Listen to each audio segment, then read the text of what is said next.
What's up, hobby friends? My name is Casey and this is eBay Miniature Rescues. Today, I'm gonna grab a bunch of crap from my junk drawer and try and make a mini out of it.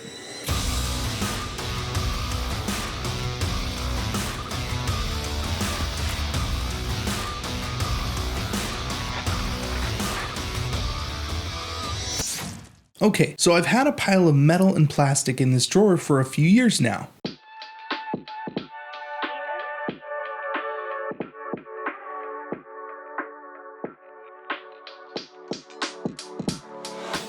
I'm not 100% sure how many models are here or what they're supposed to be.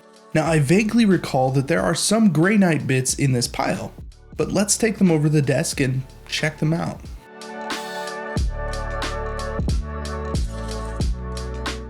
For the initial inspection, I just want to see what we have. I'm hoping there are enough pieces to make a few models in here, and it does look like there are enough at least to make something.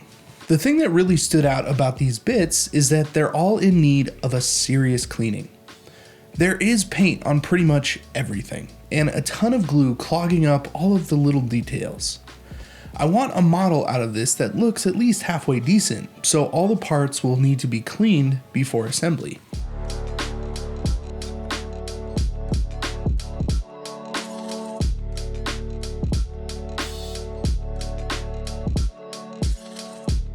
For starters, I decided to separate the pieces and lay them out on a board so I could decide what possibly could go where. I did a lot of dry fitting to see if anything would naturally fit together. The more natural the fit, the better off the model will look. Luckily, there were a few pieces that were definitely supposed to go together. Some of the swords and arms fit perfectly, so those were set aside for later. There were a few bits that didn't seem to fit at all, including a random goblin head and a Sisters of Battle sword, so I just took those out of the pile. Some of this is kind of coming back to me. I remember buying a few auctions from eBay for some Grey Knight models. I don't know if these are real demon hunters, but there is some iconography that says that they could be, so I'm going to take that idea and run with it.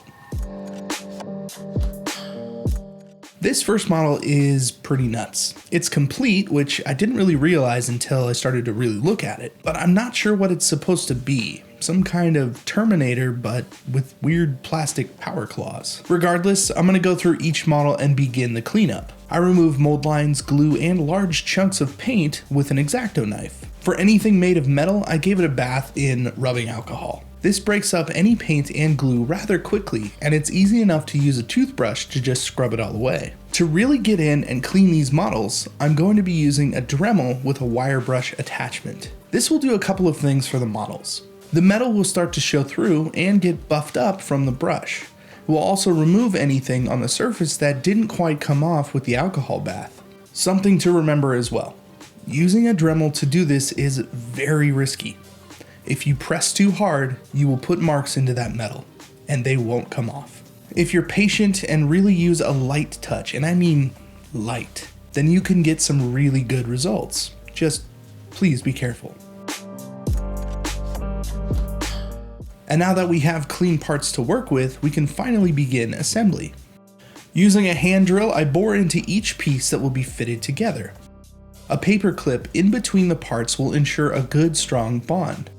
After all, you can't use plastic glue to put metal models together, and super glue can be a bit fragile. I went for some quick cork bases for this model. I wanted to keep it pretty generic since I don't really know what these will be used for, but I pinned them into the cork and glued on some sand. Pretty easy and still a nice effective looking base. It also makes the model look a little bit nicer than just being on a normal flat base.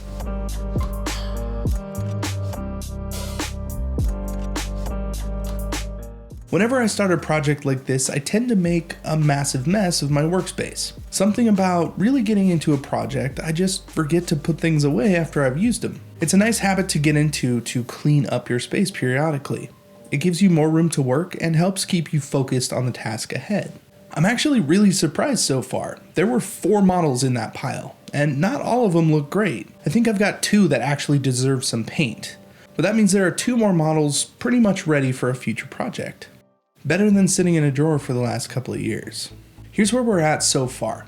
4 completed minis in about 8 hours of work. I know it doesn't seem like it, what with the power of editing and all, but I'd say about half these pieces were actually cut down pewter bits from other models. Someone else tried to convert something and completely gave up on that project. I got the parts at a huge discount on eBay, so anything we can do to make a model is pretty much a win. Since these are put together and ready for paint, I'm going to prime them all black using Stynylrez primer.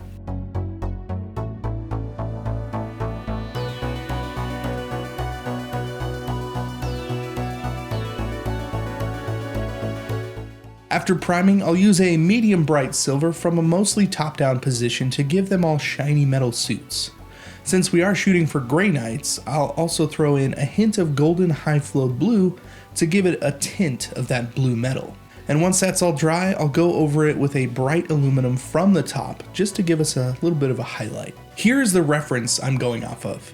I just did a bit of Google image searching and found a nice scheme that looks pretty classic for Grey Knights.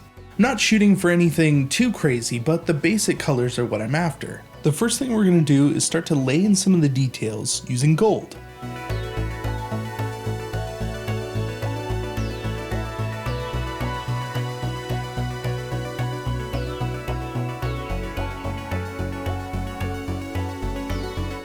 A basic skin tone workup for the head, starting with a mid-tone pink.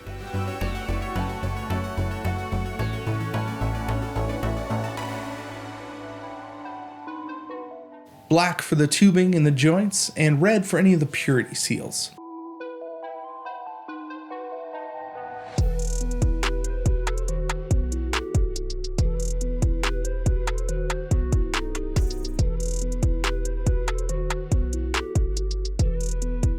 To highlight the head, I'm coming in with the base coat after a red wash has dried.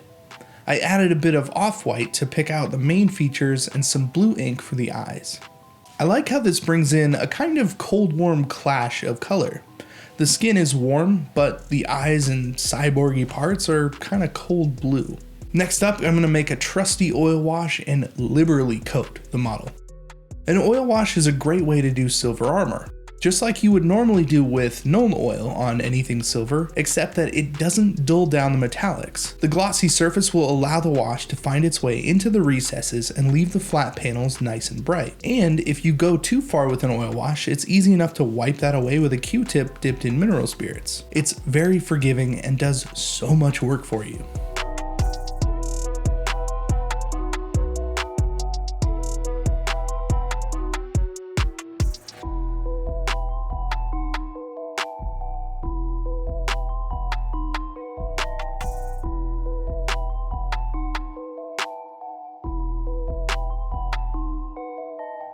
To finish off the base, I'm going to load an old brush with some brown pigment powder.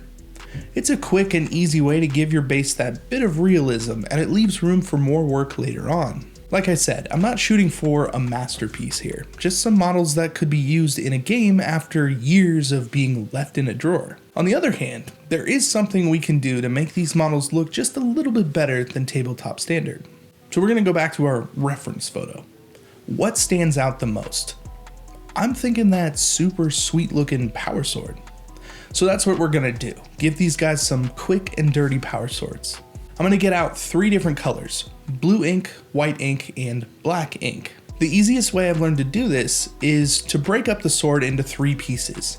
2 reflections on top and 1 on the bottom. Lay down a base coat of blue on the sword, and this is really up to you what color it is. Then you put a spot of white on the top ends of the sword and 1 on the bottom in the middle. Then you lay in black exactly the same way, but on the opposite side of that white. Once you edge highlight it with some white, you have a super old school power sword. It may seem like a lot at first, but it's a fun way to give your models some extra detail and really take them up a notch. Paint bravely, and don't be worried about the outcome. I actually had to redo this sword after the first attempt, but it was well worth it because now I have 2 more finished models. Speaking of which, I have an idea for what these models should be for. So this month, over on my Patreon page, I will be hosting a contest wherein these models will be the prizes. The contest will be broken into 2 parts. One contest for active patrons and another for newly arrived patrons after this video. If you would like a chance to compete, head over to my Patreon, linked in the description below. And a huge thank you to all who have signed up in the last few months. I am truly grateful for the support and humbled by your generosity. 4 models were built, 2 were painted. I haven't quite decided what to do with the other 2 yet. They're just too weird to be anything, I think. But you guys are gonna have to let me know what to do with them. Just throw that down in the comments. Until next time, here are the 2 Grey Knights that I was able to put together out of my junk drawer.